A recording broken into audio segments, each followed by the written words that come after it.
할렐루야. 이 시간 하나님의 행하심이라는 제목으로 말씀을 전하겠습니다. 하박국 선지자는 어, 남유다의 마지막으로 활동했던 선지자입니다. 약 AD 600년경부터 589년경까지 스디기야 왕 때 활동했던 선지자가 이 하박국 선지자입니다.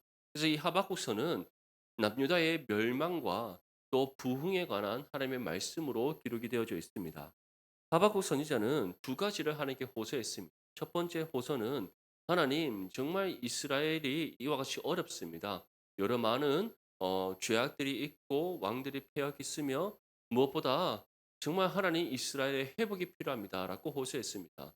그런데 하나님께서는 그러한 이스라엘을 향해서 은혜를 베풀어 주시겠다. 내가 정말 이 패역한 이스라엘을 다시 회복시키겠다라고 말씀하시는 것이 아니라 그 이스라엘의 죄에 대해서 심판하시겠다라고 말씀했습니다. 만약에 하나님께서 친히 심판하신다. 아마 하박국 선지자는 그것을 받아들일 수 있었을 겁니다. 하지만 하나님께서는 어떻게 말씀하셨냐면 저기 있는 갈대아인들을 내가 들어 사용하여 이스라엘을 심판하는 도구로 사용하겠다라고 말씀하셨습니다. 하박국 선지자의 입장에서는 어떻겠습니까?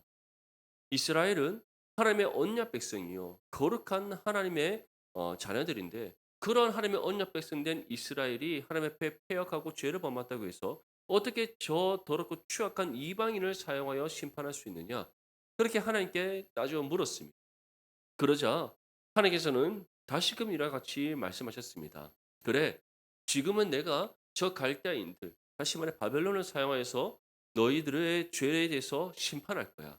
하지만 그들 또한 죄악되고 그들 또한 패역한 죄인들이기 때문에 그들을 향한 나의 심판이 반드시 임할 것이다. 그리고 내가 그들을 향해 심판할 것인데 그 심판이 세상 모든 사람들이 다 보고 알게 할 것이다.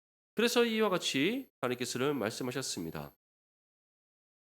다름 아니라 물이 바다를 덮음 같이 온 백성들이 온 나라와 민족들이 하나님을 인정케 하라. 그것이 바로 바벨론을 향한 하나님의 심판의 예언이었습니다.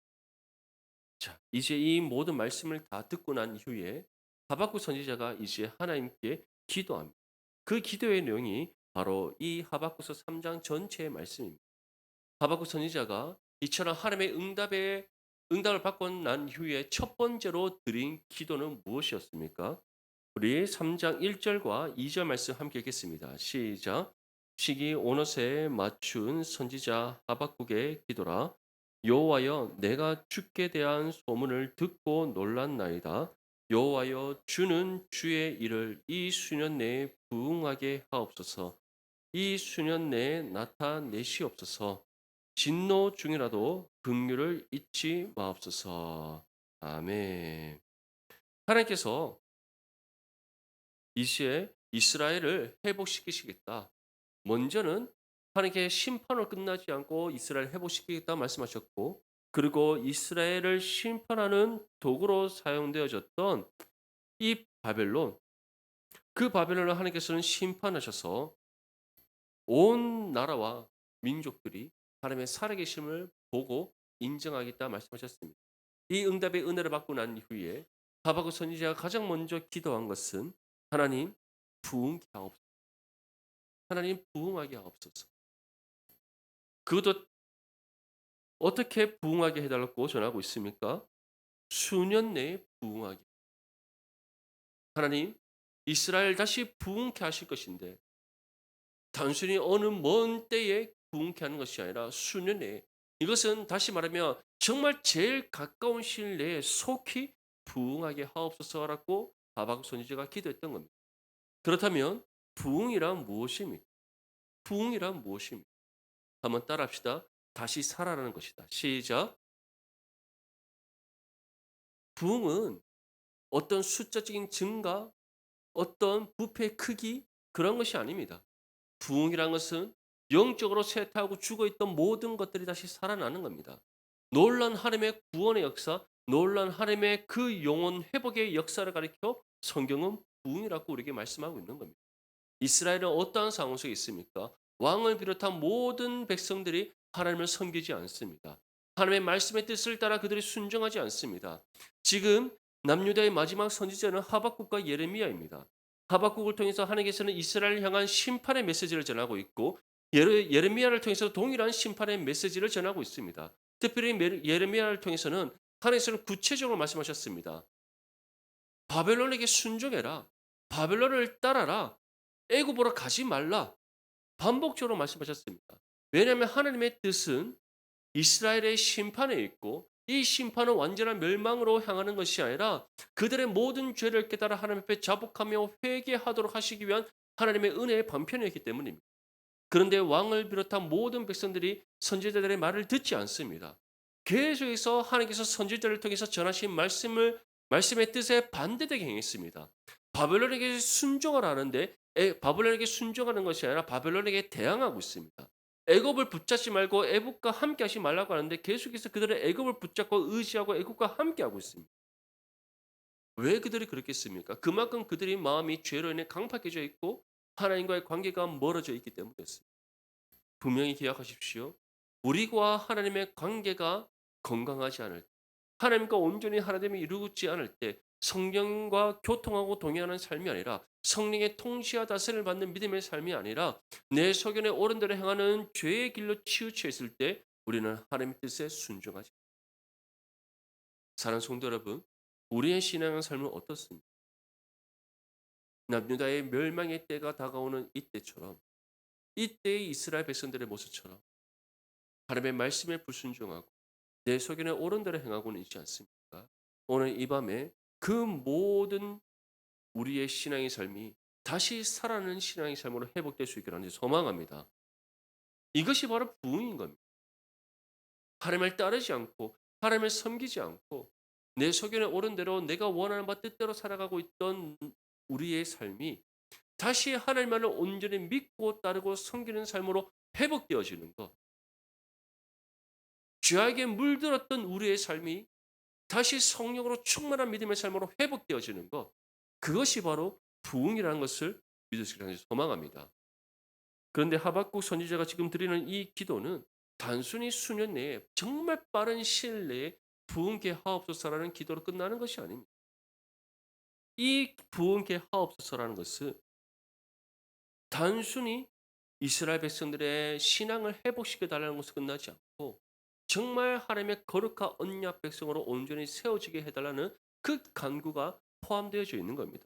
그래서 뒤에 이어지는 말씀에 무엇을 전하고 있습니까? 긍휼을 잊지 말아 달라고 기도하고 있습니다. 긍휼을 잊지 마. 용서해 주시고 다시 살려 달라는 하박국 선지자의 간구입니다. 그런데 하나님께서는 이 하박국 선지자의 기도의 간구를 응답해 주셨습니까? 응답해 주지 않았습니까? 응답해 주셨습니다. 하나님께서는 세 번에 걸쳐서 다시 말해 3단계로 하나님께서는 회복의 은혜를 베풀어 주셨습니다. 첫 번째는 1차 포로 귀환이 스룹바벨과 예수아를 통하여서 1차 포로 귀환을 하게 됩니다. 1차 포로 귀환한 이스라엘 백성들은 어떻게 했습니까? 선지자 예레미야를 통해서 하나님께서 예비하신 토지와 밭을 통하여서 그들이 정착하고 밭을 일구며 땅의 소산을 얻어 살아가기 시작했습니다. 그뿐만 아니라 이제 바사왕 고레스로부터 성전 건축에 대해서 허락을 받고 성전 건축할 땅과 그리고 건축에 필요한 모든 자재들까지도 그들은 다 제공을 받게 됩니다. 그래서 이제 성전을 본격적으로 건축하기 시작합니다. 왜 하나님께서는 이스라엘 백성들이 1차 포로 귀환하고 난 이후에 그 땅에서 정착하게 하시고 가장 먼저 첫 번째로 행하게 하신 것이 성전 건축이었겠습니까? 다름 아닌 하나님과의 관계 회복을 위해서. 하나님과의 관계 회복은 예배를 통해 이루어진다는 것을 믿을 소망합니다. 그래서 이스라엘 백성들 지금 바벨론 땅에서 그들이 하나님을 온전히 섬길 수 있었겠습니까? 하나님을 예배할 수 있었겠습니까? 그렇지 못했던 겁니다. 바벨론이 무너지고 바사가 세워졌습니다. 바사 제국이 세워졌을 때 그들은 예배할 수 있었겠습니까? 그렇지 못합니다. 이방 나라에서 포로의 생활을 살아가고 있는데 그들이 어떻게 하나님을 예배하는 삶을 살아갈 수 있겠습니까? 불가능했던 겁니다. 그래서 1차 포로 귀환했을 때 하나님께서 가장 먼저 첫 번째로 행하게 하신 것은 성전을 건축하여 하나님과 예배토록 하셨던 겁니다. 그래서 그 예배를 통해 이스라엘 백성들이 어떻게 했다? 신앙의 회복이 이루어지도록 하셨다. 그것이 첫 번째로 하나님께서 행하신 부흥의 역사였습니다. 스룹바벨과 예수아 때에 성전을 건축하면서 어려움이 있었습니다. 사마리아 사람, 이 사마리아 사람들이라는 것은 북이스라엘이 멸망한 이후부터 이시에 그 땅에 정착하며 살았던 사람들인데, 남겨진 이스라엘 북이스라엘 사람들과 또 아수르 때 인종 혼합 정책으로 인해서 여러 많은 지역에서 북이스라엘 지역을 들어오면서 그들과 결합하여 혼합되어진 사람들입니다. 그러나 그 사람들은 이스라엘 백성으로서의 정체성도 없습니다. 근데 그 사람들이 이 성전 건축에 우리가 참여할 수 있도록 허락해 달라고 합니다. 그 이유는 그들이 그것을 통해서 어떠한 요구를 하기 위해서였던 거예요. 다시 말해 성전 건축을 돕는 척하면서 그 서로 귀환한 이스라엘 백성들로부터 무엇인가 얻어내고자 했던 그런 악한 마음이 그들 가운데 있었던 거예요. 스룹바벨과 예수아는 단번에 거절합니다.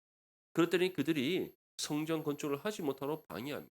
그 세월이 15년입니다. 그래서 기초석을 넣고 어느 정도 성전이 이제 건축되어져 가는 과정 속에서 사마리아 사람들의 방해로 인하여서 성전이 건축되지 못합니다. 15년이라는 세월이 지난 이후에 스룹바벨과 예수아는 이제 더 이상 미룰 수 없다. 정말 하나님께 모든 것을 맡기고 우리는 성전 건축한다. 그렇게 진행했는데 하나님께서 은혜 위에 은혜를 더하사 성전이 완공되게 하시는 은혜를 베풀어 주셨던 거예요. 그러면서 그들이 성전이 완공된 이후에 하나님께 거룩한 제사를 드리며 영광을 올려드렸는데, 그때 하나님께서 그들에게 신앙의 회복을 주셨다. 사랑하는 성도 여러분, 진정한 부흥의 역사는 예배에서부터 시작된다는 것을 믿으시길 소망합니다. 두 번째 하나님께서 일으키셨던 부흥의 역사는 학사 에스라 때에 이루어집니다. 이시에 스룹바벨과 예수아로부터 포로 귀환하고 예루살렘 성전이 건축된 때로부터 이시에 60년이라는 세월이 지납니다. 그래서 1차 포로 귀환했던 당시의 기성세대들은 다 죽었습니다. 그 2대와 3대의 사람들이 남아 있는데 2차 포로 귀환을 학사 에스라가 이끌어서 왔더니 지금 이 예루살렘 지역에 있는 이스라엘 백성들이 어떠한 모습으로 살아가고 있습니까? 하나님을 섬기지 않는 삶을 살아가고 있더라는 거예요. 하나님을 잊어버린 겁니다. 사랑하는 성도 여러분, 대를 이어서 신앙이 유산이 이어져 간다는 것이 정말 하나님의 큰 은혜라는 것을 믿으기를 소망합니다. 신앙의 때가 나의 때로 끊어져 버린다는 것. 너무나 안타까운 것이지 않습니까? 그 모습이 이스라엘 백성들에게 반복적으로 나타났습니다. 요수아 때 함께 있던 사람들이 다 죽고 난 이후에 그 다음 세대는 어땠습니까? 하나님을 잊어버렸습니다. 잊어버린과 동시에 시작된 시대가 사사시대, 죄악이 만연한 시대. 마찬가지로 1차 포로 귀환 때 정말 스룹바벨과 예수를 통해 성전이 완공되어지고 하나님을 향해 정말 제사를 드리며 신앙의 회복을 이루었는데, 그 세대가 죽고 나니 그 다음 세대의 신앙의 유산이 이어지지 않고 그들이 어긋난 길로 치우쳐 다시 하나님 앞에 죄악된 삶을 살아가고 있더라는 거예요. 그래서 이방 여인들과 결혼하고 이방 남자들과 결혼하고 다시 말해 불신 결혼을 하고 우상을 섬기고 말도 안 되는 죄악된 삶을 살아가고 있던 겁니다. 무엇보다 예루살렘 성전을 얼마나 관리하지 않았던지 그 성전이 다 녹슬고 낡아 있다. 안타깝지 않습니까? 그래서 박사 이스라가 그 모습을 보고 하나님의 통곡함을 기도합니다. 그러면서 하나님께서 말씀합니다. 그들이 나를 버리고 왜 우상을 섬기고 이와 같이 폐역한 죄악된 길로 치우친 자는 그들이 말씀을 잊어. 그래서 학사 이스라가 그들에게 다시 말씀을 전하기 시작합니다.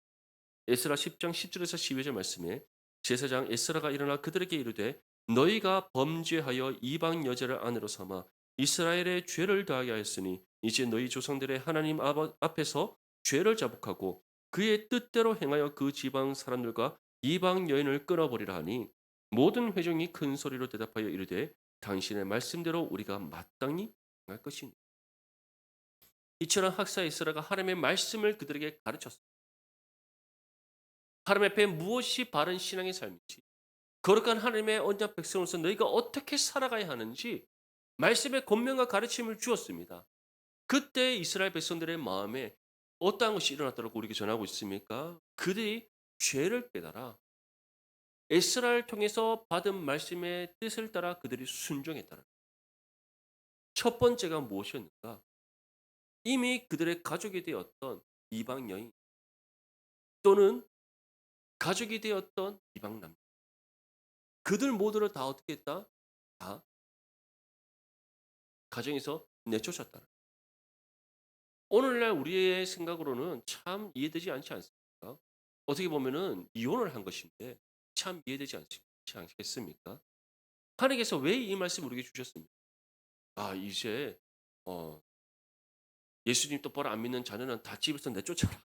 어 똑바로 신앙생활 안 하는 가족은 다 가정에서 내쫓아라. 그런 말씀이겠습니까? 아닙니다.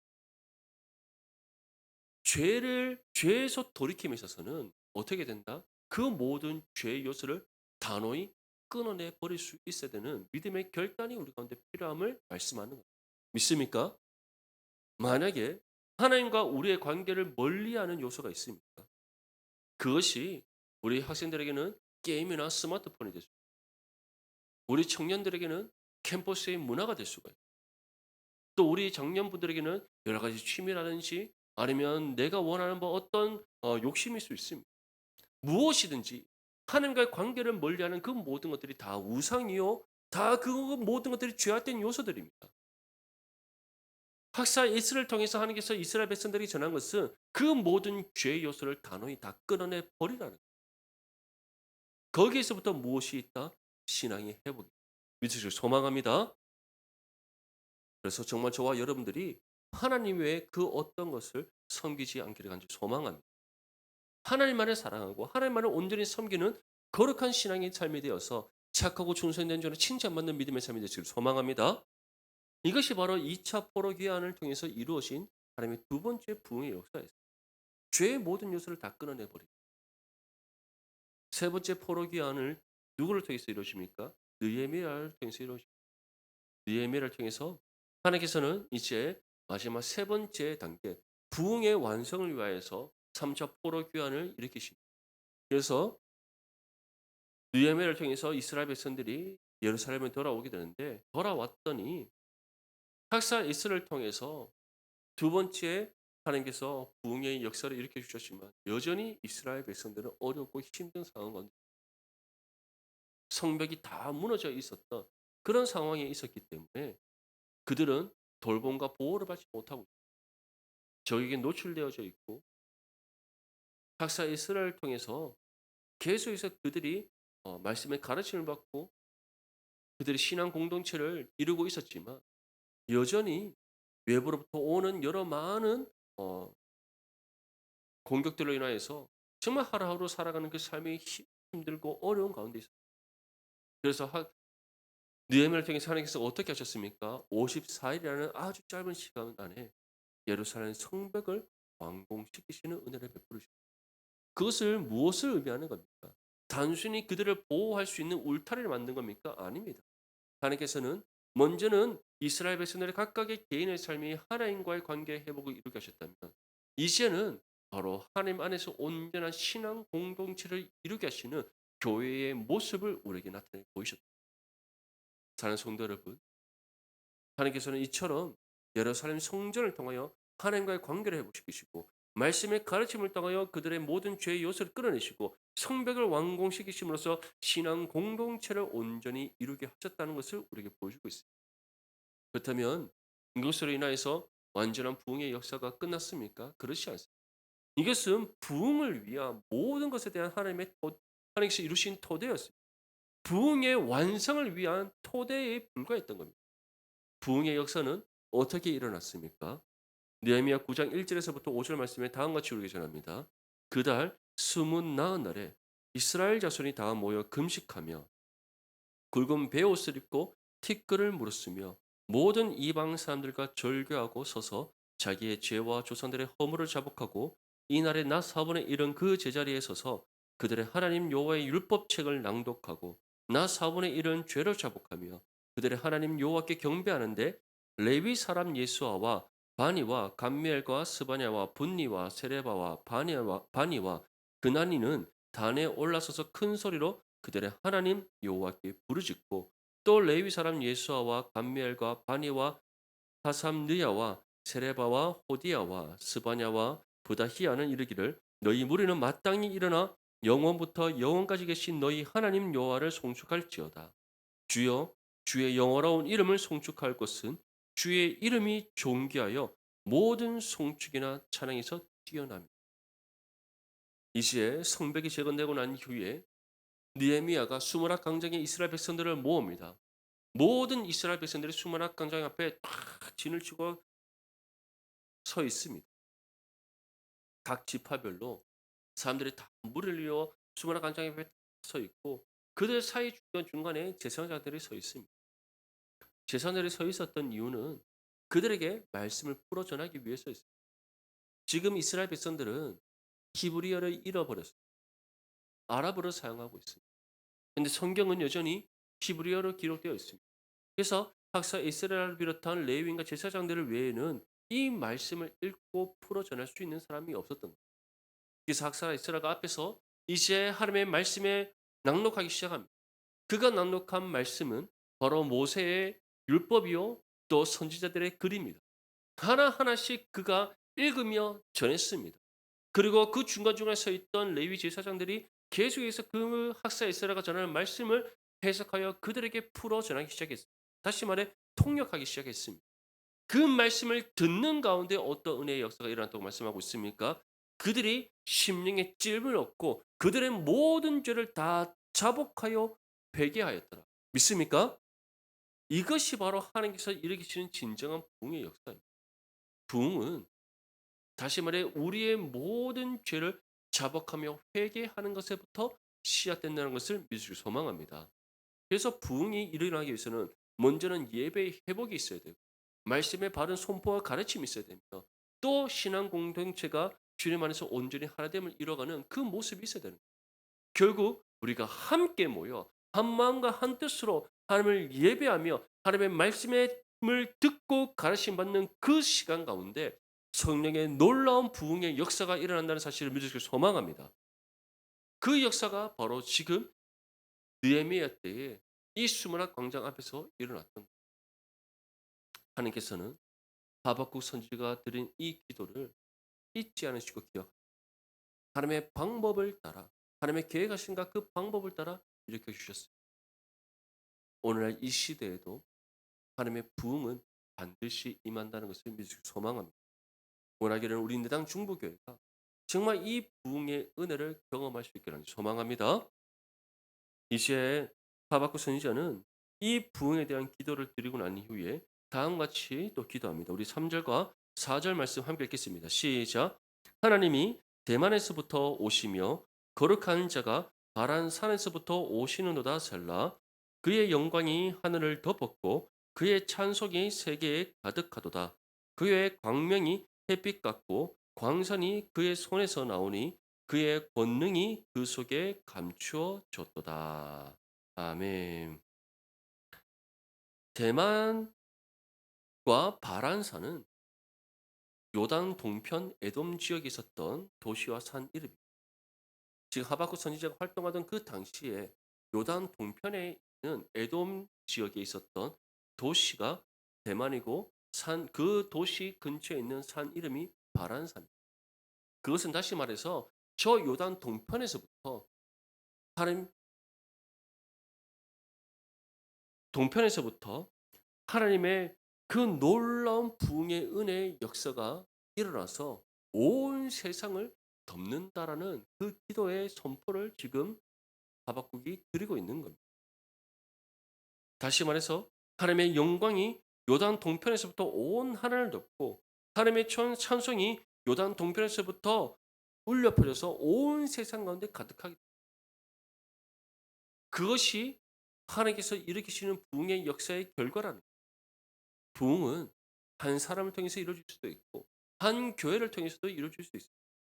중요한 것은 그 부흥의 역사가 일어났을 때 정말 그 부흥의 역사가 일어났을 때 그 역사가 한 개인으로 끝나는 것이 아니라 한 교회로 끝나는 것이 아니라 요단 동편에서부터 하나님의 그 영광이 온 하늘을 덮고 요단 동편에서부터 하나님의 찬송이 온 세상에 울려 퍼지게 되듯이 그 부흥의 역사가 온 세상 가운데 임하게 된다는 것을 하박국 선지자가 우리에게 전하고 있는 겁니다. 사랑하는 성도 여러분, 이 은혜의 역사는 사도행전에서도 일어났습니다. 베드로를 통해 하나님의 말씀이 예수 그리스도의 복음이 전해졌을 때 처음 남자만 3천 명입니다. 그 다음에는 남자만 5천 명입니다.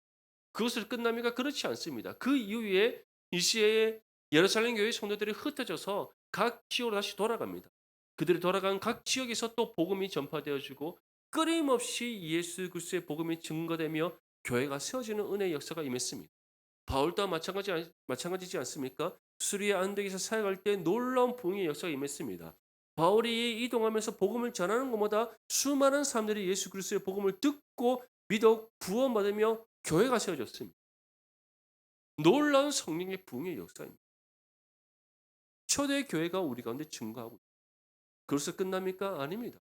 역사적으로 얼마나 여러 시대를 거듭거듭하며 성령의 놀라운 부흥의 역사가 임했습니다. 우리 대한민국에서 마찬가지입니다. 초대교회 때 1907년 장대영 교회에서 놀라운 성령의 부흥의 역사가 임했습니다. 그래서 끝납니까? 그렇지 않습니다. 6.25 전쟁 이후에 다시금 하나님께서는 이 땅 가운데 부흥의 역사를 일으켜 주셔서 오늘날 대한민국의 교회가 이루어지게 하셨습니다. 믿습니까? 다시금 그 놀라운 부흥의 역사가 우리 내당 중보교통의 이 땅 가운데 이루어지실 것을 소망합니다. 정말 우리 내당 중보교회 가운데 그 부흥의 은혜가 임하기 위해서 우리가 첫 번째로 힘써야 될 것이 무엇입니까?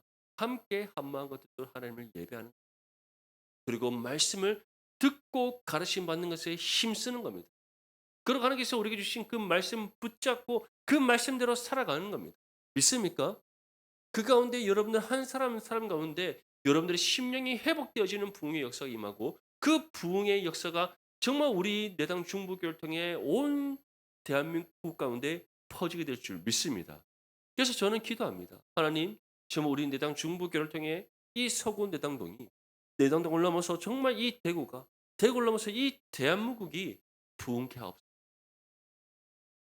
정말 그 부흥의 주역으로 쓰임 받는 우리 내당 중부교회 되시기를 축복합니다.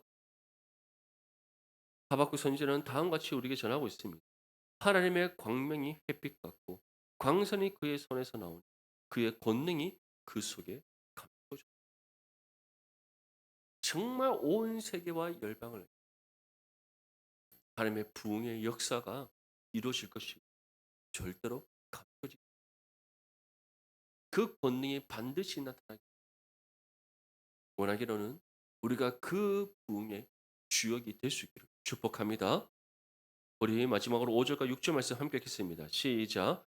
역병이 그 앞에서 행하며 불덩이가 그의 발밑에서 나오는도다. 그가 서신즉 땅이 진동하며 그가 보신즉 여러 나라가 전율하며 영원한 산이 무너지며 무궁한 작은 산이 엎드러지느니 그의 행하심이 예로부터 그러하시도다. 아멘. 사랑하는 성도 여러분, 이처럼 부흥은 우리가 일으키는 것이 아닙니다. 누가 일으키시는 겁니까? 하나님께서 일으키시는. 정말 놀라운 하나님의 능력이 있어요. 그 능력을, 그 부흥의 은혜와 능력을 우리가 경험하게 될 때 정말 우리 개인의 삶을 넘어 우리 내당 중부 이 시대를 복음으로 변화시켜 나가는 거룩한 믿음의 교회가 될 줄 믿습니다. 여기서 5절 말씀에 나오는 역병이라는 것은 당시 이 이스라엘 지역에 봄철에 흔히 발생하는 유행성 열병입니다. 불덩이라는 것은 장티푸스 질병을 뜻합니다.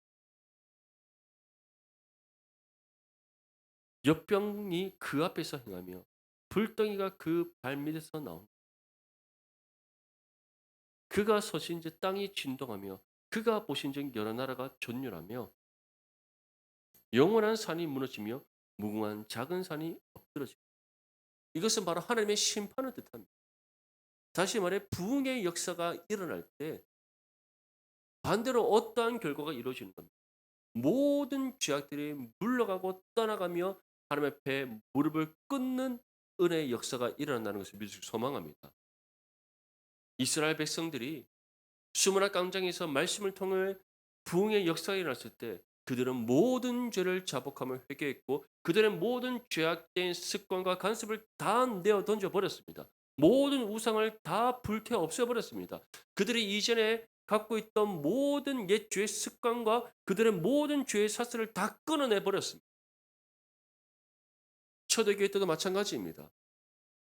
베드로를 통해서 복음이 전파되어지고 그 복음을 통해서 그들의 신앙이 양심이 불러일으키며 그들의 모든 죄를 낱낱이 깨닫게 되었을 때 그들이 주님 앞에 무릎을 꿇고 자복하며 모든 죄를 회개하였고 이전의 모든 옛 죄의 습관과 모든 삶의 모습을 다 내어던져 버리고 말씀의 가르침을 따라 온전히 순종하는 삶으로 변화되어지며 살아갔습니다. 이것이 부흥인 거예요. 사랑하는 성도 여러분, 우리 안에 이 부흥의 은혜가 임하기를 간절히 소망합니다. 이 부흥이 우리 가운데 임하여서 정말 하나님 앞에 순결한 믿음의 모습으로 설 수 있기를 바랍니다. 그리고 우리의 이전의 모든 옛 육신의 삶이 그리스도와 함께 십자가에 못 박아 죽었다는 사실을 기억하며 다시는 죄의 길로 치우치지 아니하고 온전히 하나님의 말씀의 가르침을 따라 순종해 나가는 저와 여러분 되시길 바랍니다. 그러할 때 우리를 통해 이 땅 가운데 어떤 은혜의 역사가 일어나는 겁니까? 정말 우리를 통해 하나님의 그 부흥의 역사가 온 땅 가운데 일어나게 될 줄 믿습니다. 여기 대해서 하박국 선지자가 어떻게 표현하고 있습니까? 물이 바다를 덮은 것이 여호와의 영광을 인정하는 것이 세상에 가득. 정말 우리가 그리스도인이라 예수님을 믿고 따르고 섬기는 그리스도인이라 먼저는 우리에게 부흥의 은혜가 임하여 또 그 부흥의 역사를 이 땅은 이뤄가는 믿음의 삶이 되길 믿습니다. 하나님께서는 우리를 통해 이 일을 반드시 행하심 믿습니까? 이 일을 행하심으로써 하나님의 능력을 세상 가운데 나타내 보이십니다. 그 능력은 이 세상을 변화시키시는 능력이요 모든 죄악을 멸하시는 하나님의 능력입니다. 믿습니까? 정말 그 은혜의 능력을 우리가 경험하고 그 하나님의 능력의 팔레 붙들림 바 되어서 이 땅 가운데 하나님의 부흥의 역사를 이루어가는 저와 여러분들의 삶이 될 수 있기를 주님의 이름으로 축복합니다.